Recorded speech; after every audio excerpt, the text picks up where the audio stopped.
기억 삭제 전문 상담소 웃음 배달 갑니다. 안녕하십니까? 고객님, 후회와 미련, 흑역사는 저희 기억 삭제 전문 상담소에 맡겨주십시오. 단돈 3천만 원의 고객님의 머릿속 하드디스크를 포맷, 깔끔한 새 출발을 약속드립니다. 번쩍이는 금색 간판, 촌스러운 궁서체로 적힌 문구와는 달리 상담소 내부는 묘하게 아늑했다. 벨벳 소파와 은은한 조명, 벽면을 가득 채운 알록달록한 액자들은 마치 고급스러운 카페에 온 듯한 착각을 불러일으켰다. 물론 액자 속 그림들은 하나같이 기괴했다. 절규하는 얼굴, 깨진 거울 조각, 검은 잉크가 번진 듯한 추상화까지.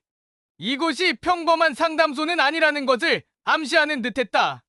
원장 오만복 50대 후반은 넉살 좋은 웃음으로 손님을 맞이했다. 덥수룩한 흰머리에 매는 남산만 했고 번쩍이는 금목걸이와 명품 시계는 그의 과장된 허세를 여실히 드러냈다. 그의 옆에는 어딘가 어설프고 순진해 보이는 상담사 나주희 20대 후반과 어색하게 서 있었다. 그녀의 트레이드마크는 삐뚤어진 안경과 다 풀린 운동화 끈이었다. 오늘의 첫 번째 손님은 훤칠한 키에 잘생긴 외모를 가진 강태준 30대 초반이었다. 하지만 그의 얼굴은 어딘가 어둡고 초조해 보였다. 오셨습니까? 고객님, 어떤 괴로운 기억 때문에 저희 상담소를 찾아주셨는지 여쭤봐도 될까요? 오만복 원장의 능글맞은 질문에 강태준은 한숨을 깊게 내쉬었다. 제발 그 여자에 대한 기억만 싹 다 지워주세요. 생각만 해도 소름이 돋고 밤에는 잠도 제대로 못 잡니다. 사랑 때문에 아파 보셨군요. 청춘 드라마의 한 장면 같습니다. 하지만 걱정 마십시오. 고객님, 저희 기억 삭제 기술은 대한민국 최고를 자부합니다. 마치 포토샵의 블러 기능처럼 아주 감쪽같이 흐릿하게 만들어드리죠. 오만복 원장은 호탕하게 웃으며 최첨단이라고 주장하는 기억 삭제 기계를 가리켰다. 낡은 헬멧처럼 생긴 기계에는 온갖 알 수 없는 전선과 버튼들이 덕지덕지 붙어 있었다. 나주희 상담사는 불안한 눈빛으로 기계를 바라보며 조심스럽게 말했다. 원장님, 그 혹시 부작용은 정말 없는 거죠? 전에 김씨 고객님은 삭제하다가 갑자기 달 고름소리를 내셨잖아요. 그건 아주 희귀한 케이스였고 일시적인 현상이었습니다. 닭띠에 태어나셔서 잠재된 본능이 깨어난 거죠. 오만복 원장은 손사래를 치며 강태준을 기계 앞으로 안내했다. 강태준은 떨리는 손으로 헬멧을 머리에 썼다. 자, 그럼 시작해볼까요? 잊고 싶은 그 여자에 대한 기억을 마음속으로 떠올리세요. 저희가 아주 깨끗하게 슝! 오만복 원장이 요란한 효과음과 함께 기계의 스위치를 올리자 요상한 빛과 함께 삐하는 날카로운 소리가 상담실 안을 가득 채웠다. 기계 작동이 끝나고 헬멧을 벗은 강태준은 어리둥절한 표정을 지었다. 뭔가 머리가 멍해진 것 같긴 한데 그 여자가 누군지는 여전히 기억나요? 네, 뭐라고요? 대한민국 최고의 기술력으로도 안 된다는 말씀이십니까? 설마 고객님의 기억력이 너무 강력하신 건 아니겠죠? 오만복 원장은 당황한 기색을 감추지 못하며 기계를 다시 한번 점검했다. 나주희 상담사는 옆에서 안절부절 못하며 중얼거렸다. 혹시 전원을 잘못 연결하신 건 아니에요? 지난번에는 냉장고에 연결해서 큰일 날 뻔했잖아요. 조용히 해. 내가 얼마나 꼼꼼한 사람인데. 오만복 원장은 버럭 소리를 지르며 기계의 버튼을 이리저리 눌러댔다. 그때 강태준이 갑자기 눈을 동그랗게 뜨며 소리쳤다. 잠깐만요. 그 여자는 기억나는데 제 이름이 뭐였죠? 네, 고객님 이름이요. 설마 이름까지 잊으신 건 아니겠죠? 오만복 원장은 얼굴이 하얗게 질렸다. 나주희 상담사는 입을 틀어막고 끄끄 웃음을 참았다. 아니, 제 이름은 알아요. 강강 뭐였더라? 맞다. 강태준. 강태준은 다행이라는 듯 가슴을 쓸어내렸다. 하지만 그의 혼란은 여기서 끝나지 않았다. 근데 제가 왜 여기 왔었죠? 혹시 제가 길을 잃은 건가요? 고객님, 정신 차리세요. 여자! 여자 때문에 오셨잖아요. 아주 못된 여자. 오만복 원장은 필사적으로 강태준의 기억을 되살리려 했었지만 그의 노력은 헛수고였다. 강태준은 여전히 영문 모르는 표정으로 주변을 두리번거릴 뿐이었다. 결국 강태준은 자신의 이름과 직업, 심지어 오늘 아침에 뭘 먹었는지조차 기억하지 못한 채 상담소를 나섰다. 오만복 원장은 망연자실한 표정으로 주저앉았고 나주희 상담사는 그런 원장을 안쓰럽게 바라보았다. 원장님 어떡하죠? 고객님 기억이 완전히 엉망진창이 됐어요. 이런 망할 내 3천만 원! 이게 다 그 놈의 고물기계 때문이야! 오만복 원장은 말을 동동 구르며 분통을 터뜨렸다. 그때 상담소 문이 벌컥 열리며 화려한 옷차림의 중년 여인이 씩씩거리며 들어왔다. 여기 맞아요? 기억 삭제해주는 곳. 그녀는 다름 아닌 오늘의 두 번째 손님, 오미자 40대 후반이었다. 화려한 액세서리와 짙은 화장이 그녀의 강렬한 성격을 배변하는 듯했다. 어서 오십시오. 고객님, 저희 상담소에 오신 것을 환영합니다. 어떤 잊고 싶은 기억 때문에 오만복 원장은 울상을 지으며 오미자를 맞이했다. 오미자는 가방에서 두툼한 돈 봉투를 꺼내 테이블 위에 쾅 내려놓았다. 됐고, 빨리 시작해요. 오늘 있었던 끔찍한 일 싹 다 지워버릴 테니까. 오미자의 단호한 태도에 오만복 원장은 정신을 번쩍 차렸다. 그는 다시 한번 능글맞은 미소를 지으며 말했다. 그럼요, 고객님, 맡겨만 주십시오. 저희 기억 삭제는 그 어떤 괴로운 기억도 흔적 없이 지워드립니다. 하지만 오만복 원장은 아직 알지 못했다. 오늘 하루 그의 상담소에서 얼마나 더 황당하고 예측 불가능한 해프닝들이 벌어질지를. 오미자가 잊고 싶어하는 기억은 바로 오늘 점심시간에 벌어진 굴욕적인 사건이었다. 그녀는 고급 레스토랑에서 우아하게 스테이크를 썰던 중 갑자기 튀어나온 고양이 때문에 깜짝 놀라 와인을 쏟고 말았다. 하필이면 그 와인이 옆 테이블에 앉아있던 유명 배우의 하얀색 슈트에 쏟아졌고 그녀는 졸지에 국민망신녀로 등극했던 것이다. 아, 생각만 해도 얼굴이 화끈거려. 그 배우의 차가운 눈빛 잊을 수가 없어. 오미자는 몸서리를 치며 괴로워했다. 오만복 원장은 그런 그녀를 안쓰럽게 바라보며 말했다. 걱정 마세요, 고객님. 저희 기억 삭제 시술은 아주 간단합니다. 편안하게 누우시면 저희가 최면과 특수 주파수를 이용하여 고객님의 뇌 속에서 그 끔찍한 기억을 스르륵. 오만복 원장은 손짓까지 곁들이며 능숙하게 설명했다. 하지만 나주희 상담사는 또다시 불안한 표정을 지었다. 원장님, 혹시 최면술은 정말 안전한 건가요? 전에 박씨 고객님은 최면에 걸리더니 갑자기 자신이 나폴레옹이라고. 아, 그건 아주 특별한 경우였고 고객님의 잠재의식 속에 영웅심리가 숨어 있었던 거죠. 하! 오만복 원장은 또다시 얼렁뚱땅 넘어갔다. 오미자는 반신반의하며 침대에 누웠다. 나주희 상담사는 그녀의 손을 잡고 조용히 속삭였다. 혹시 뭔가 이상한 느낌이 들면 바로 말씀하세요. 오만복 원장은 심호흡을 한번 하고 최면을 시작했다. 자, 고객님 편안하게 눈을 감으세요. 깊고 어두운 밤하늘을 상상하세요. 그곳에는 수많은 별들이 빛나고 있습니다. 고객님의 괴로운 기억은 저 멀리 작은 별이 되어 사라지고 있습니다. 오만복 원장의 나긋나긋한 목소리에 오미자는 서서히 최면에 빠져들었다. 그의 주문이 계속될수록 오미자의 표정은 점점 편안해지는 듯했다. 이제 그 끔찍했던 순간은 완전히 사라졌습니다. 고객님의 머릿속에는 아무것도 남아있지 않습니다. 오만복 원장은 마지막으로 확신에 찬 목소리로 말했다. 잠시 후 오미자가 천천히 눈을 떴다. 그녀의 얼굴에는 놀랍게도 환한 미소가 번져 있었다. 어머, 정말 신기하네요.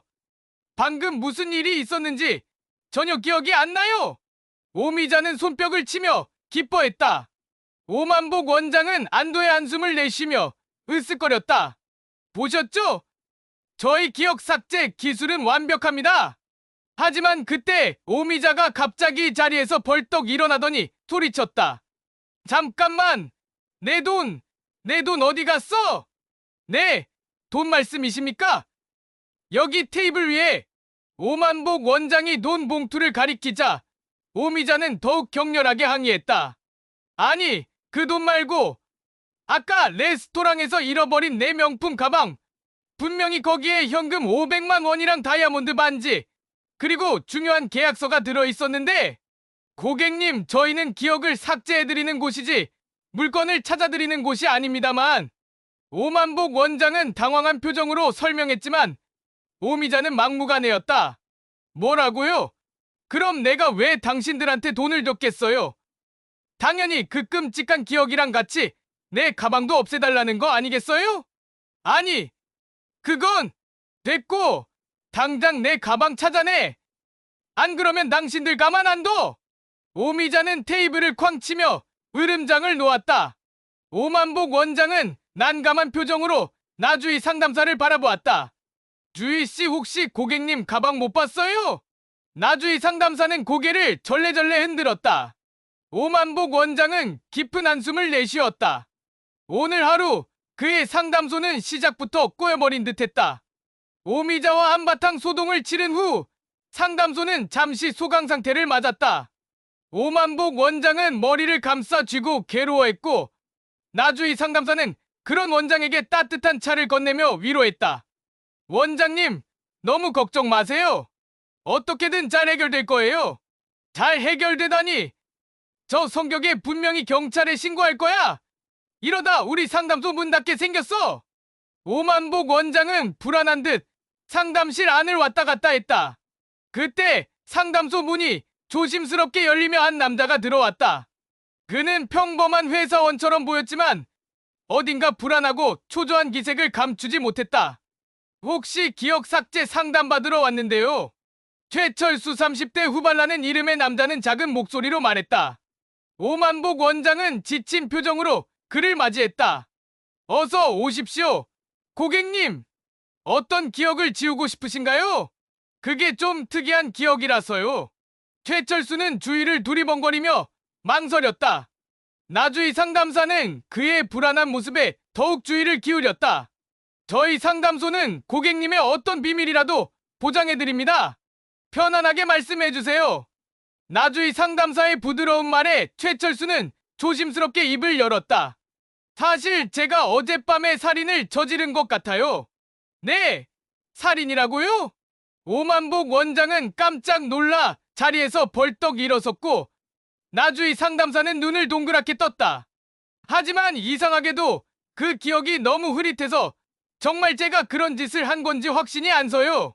최철수는 떨리는 목소리로 말했다.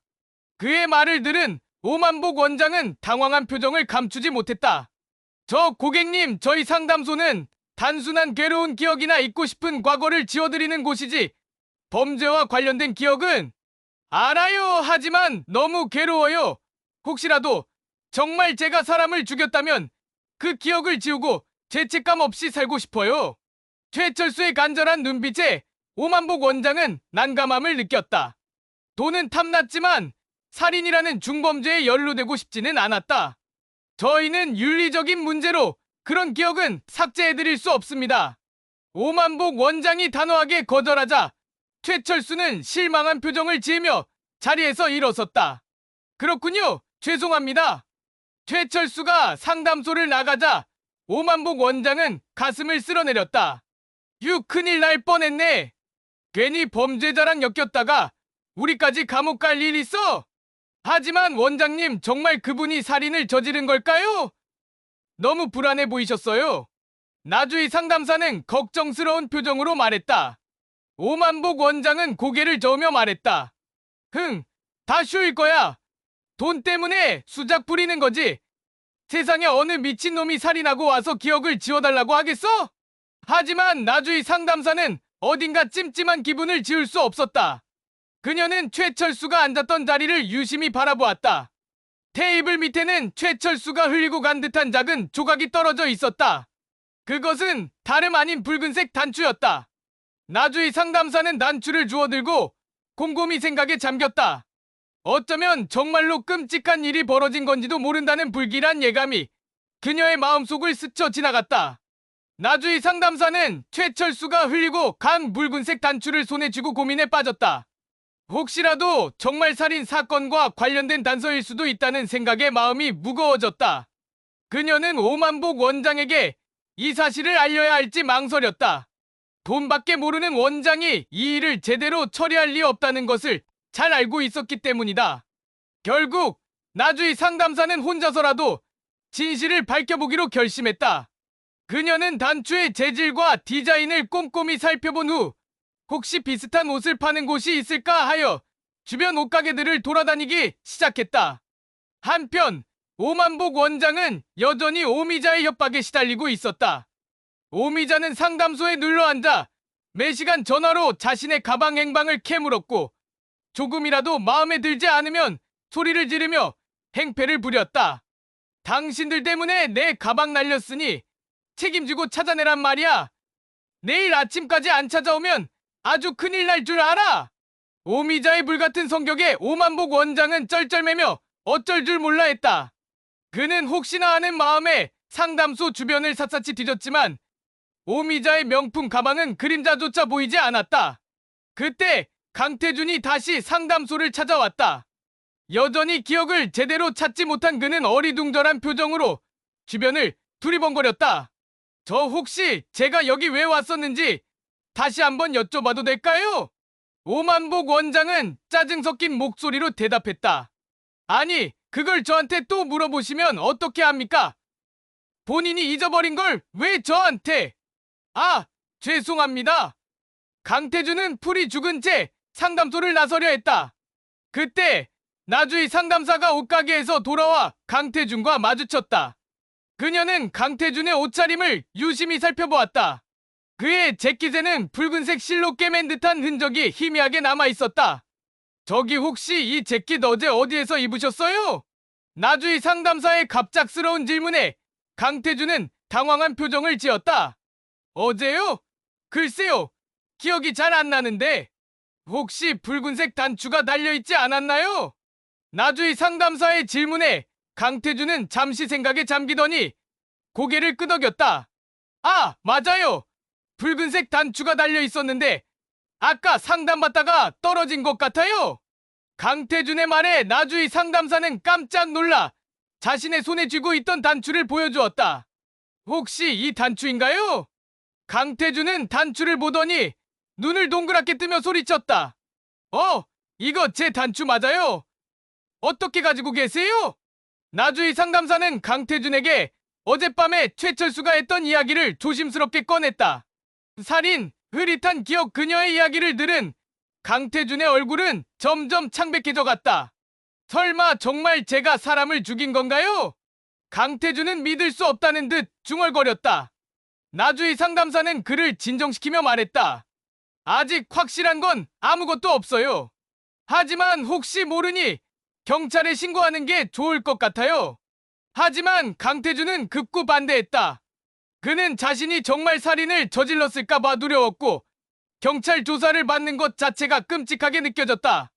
결국 나주희 상담사는 강태준과 함께 어젯밤 그의 행적을 다시 한번 되짚어보기로 했다. 혹시라도 잃어버린 기억의 조각을 찾을 수 있을지도 모른다는 희망을 품고 나주희 상담사의 도움으로 강태준은 어젯밤의 기억을 조금씩 떠올리기 시작했다. 그는 술에 취해 거리를 헤매다 우연히 어떤 남자와 시비가 붙었고 격렬한 몸싸움 끝에 그 남자가 쓰러졌다는 것을 기억해냈다. 하지만 그 남자가 정말 죽었는지는 여전히 확신할 수 없었다. 불안한 마음에 강태준은 나주희 상담사와 함께 어젯밤 싸움이 벌어졌던 골목길을 찾아갔다. 어두컴컴한 골목길에는 여전히 싸움의 흔적이 남아있었다. 깨진 유리 조각, 찢어진 옷까지, 그리고 바닥에는 핏자국처럼 보이는 얼룩이 희미하게 남아있었다. 그때 골목길 어귀에서 익숙한 얼굴이 나타났다. 다름 아닌 어제 상담소를 찾아왔던 최철수였다. 그는 초조한 표정으로 주변을 두리번거리고 있었다. 저기요, 혹시 어젯밤에 여기서 무슨 일 있었는지 아세요? 최철수는 강태준과 나주희 상담사를 발견하고 다급하게 물었다. 강태준은 최철수의 얼굴을 보자마자 어젯밤에 흐릿했던 기억들이 마치 퍼즐 조각처럼 맞춰지는 것을 느꼈다. 당신 어젯밤에 저랑 싸웠던 사람이군요. 강태준의 말에 최철수는 깜짝 놀라 뒷걸음질 쳤다.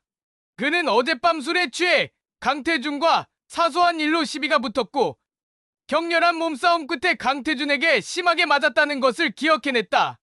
하지만 그 역시 쓰러진 후의 상황은 기억하지 못했다. 세 사람은 서로의 기억을 맞춰보며 어젯밤의 진실에 조금씩 다가갔다. 그리고 마침내 충격적인 사실이 밝혀졌다. 어젯밤 골목길에서 쓰러졌던 사람은 다름 아닌 오미자의 남편이었던 것이다. 오미자의 남편은 술에 취해 귀가하던 중 우연히 강태준, 최철수와 마주쳤고 사소한 말다툼이 격렬한 몸싸움으로 번지면서 안타까운 사고를 당했던 것이다. 이 모든 사실을 알게 된 오미자는 큰 충격에 빠져 오열했다. 그녀는 남편의 갑작스러운 죽음과 자신의 어리석은 행동을 후회하며 괴로워했다. 한편 강태준과 최철수는 자신들의 행동에 대한 죄책감에 시달렸다. 특히 강태준은 기억 삭제 시술을 받으려 했던 자신의 이기적인 행동을 깊이 반성했다. 결국 세 사람은 함께 경찰서를 찾아가 모든 사실을 자수했다. 비록 슬프고 안타까운 결말이었지만 그들은 진실을 밝히고 자신의 죄를 뉘우침으로써 조금이나마 마음의 짐을 덜 수 있었다. 오미자의 사건 이후 오만복 원장의 기억 삭제 전문 상담소는 문을 닫게 되었다. 비윤리적인 영업 방식과 허술한 기술력, 그리고 잇따른 사건 사고로 인해 더 이상 운영을 지속할 수 없었기 때문이다. 나주희 상담사는 새로운 직장을 찾아 평범한 삶으로 돌아갔다. 그녀는 이번 사건을 통해 돈보다 중요한 가치가 있다는 것을 깨달았고 앞으로는 사람들의 마음을 진정으로 위로하고 보듬어주는 상담사가 되기로 결심했다. 강태준과 최철수는 법의 심판을 받고 각자의 삶으로 돌아갔다. 그들은 어젯밤의 일을 평생 잊지 못할 것이며 앞으로는 더욱 신중하고 책임감 있는 삶을 살아가기로 다짐했다. 오미자는 남편을 잃은 슬픔을 극복하고 새로운 삶을 시작하기 위해 노력했다. 그녀는 봉사활동을 통해 어려운 사람들을 돕고 남편의 죽음을 헛되이 하지 않으려 애썼다. 시간이 흘러 사람들은 기억 삭제 전문 상담소의 존재를 희미하게 잊어갔다. 하지만 그곳을 찾았던 사람들의 마음속에는 여전히 지울 수 없는 기억들이 남아 있었다. 때로는 괴롭고 후회스러운 기억일지라도 그것은 우리 삶의 일부이며 우리가 앞으로 나아갈 수 있는 힘이 되어주기도 한다는 것을 그들은 깨달았을 것이다. 그리고 어쩌면 우리에게 정말 필요한 것은 억지로 기억을 지우는 것이 아니라 그 기억들을 마주하고 이해하며 더 나은 미래를 만들어 나가는 용기인지도 모른다. 오늘 영상이 도움이 되셨다면 좋아요와 구독 버튼 눌러주시는 거 잊지 마세요. 소중한 의견도 댓글로 남겨주시면 감사하겠습니다. 다음 영상에서 더 유익한 내용으로 찾아뵐게요. 그럼 모두 건강하시고 행복한 하루 되세요.